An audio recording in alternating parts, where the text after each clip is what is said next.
Minister Schwesig, ladies and gentlemen, getting equality right is crucial for the balance of our society. In a few days, we will celebrate the 60th anniversary of the Treaty of Rome. Then, in 1957, the principle of equal pay for equal work was already part of the treaty. 60 years on, little has changed. Although women reap the benefits of education and labor market participation, they have not yet closed the gender pay gap. In the EU, this gap now stands at 17%, and this is not acceptable. But there are many reasons for this. Compared to men, women are still less likely to be in paid employment or to sign permanent and stable work contracts. And they tend to work less hours and have lower hourly wages. I believe that we must recognize and tap into all talents. Yet the glass ceiling still exists, and it keeps many women from rising to the upper ranks of the corporate ladder.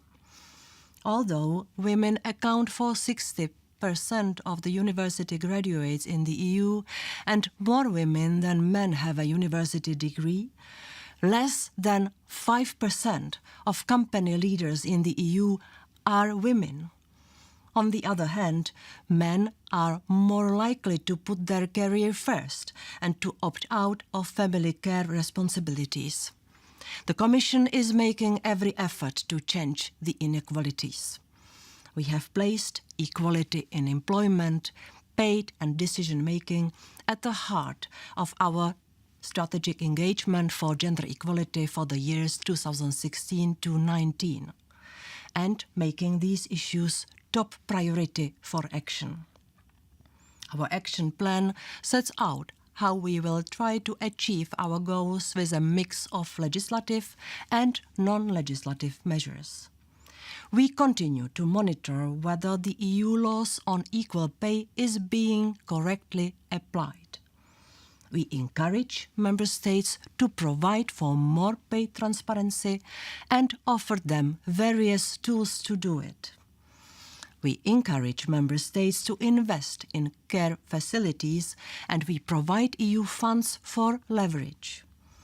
And we support stakeholders in their efforts to raise awareness of gender gaps and to combat stereotypes.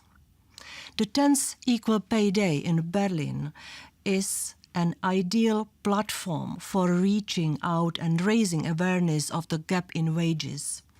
And I want to thank business and professional women in Germany for this initiative. We must find ways to make visible what is too often invisible, ignored or denied. More transparency and more awareness about gender gaps are the very first steps towards closing them. It is important to mobilize civil society. I support that, and I always will. The promise of equal pay, already made 60 years ago, should not be a broken promise. I wish you, therefore, lots of success with the 10th Equal Pay Day Congress. We need to keep up with the times, and we need your voices to spread the message. Thank you.